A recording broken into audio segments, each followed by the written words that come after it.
어머니가 연로해서 기억을 못 하십니다. 어머니가 좀 기억력이 떨어졌습니다. 이렇게 피해가고 있습니다. 이거는 위증입니다. 마치 여당 의원님들은 질의할 때 말 못한 사정이 있죠? 그럼 왜 그럽니다.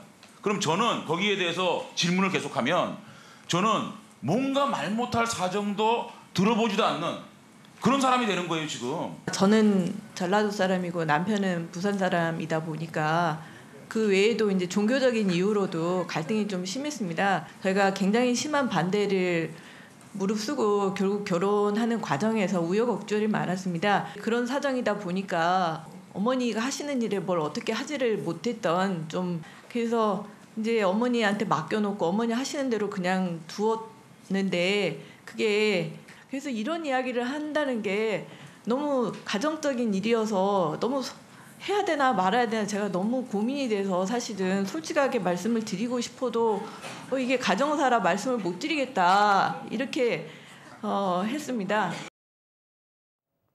자, 어제 국회 인사청문회 보셨는데 이은혜 헌법재판관 후보자 8차례 위장 전입 거기에 대해서 이제 내 개인사, 가정사가 있다 이렇게 얘기를 했습니다. 어제 야당 입장은 뭡니까? 그러니까 지금 저 부분만 보면은 이분이 도대체 무슨 말씀을 하려고 그러는지 이해가 안 가요. 그래요? 그렇잖아요. 지금 가정사가 있어서 말 못할 사정이 있으니까 좀 봐주십시오. 이거밖에 안 되거든요.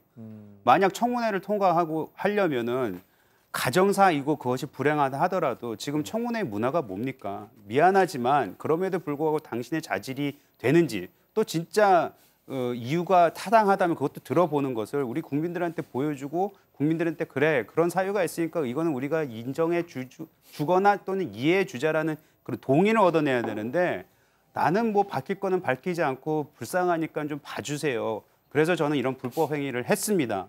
그것은 사실 청문회 지금 헌재에 들어가겠다는 분이 그런 얘기하시는 거는 좀 부적절하다고 생각을 하고 특히 만약 여당한테만 그런 정보들을 제공을 했고 야당 의원들한테는 제공을 안 했다면 그것도 청문회 절차에 있어서 굉장히 큰 문제가 된다고 생각합니다. 근데 어제 저걸 듣고 나서 민주평화당 박지원 의원은 이거 뭐 괜찮다, 이거 무슨 순회보다 이런 식으로 얘기를 했는데 저희가 모르는 뭐가 있는 거예요?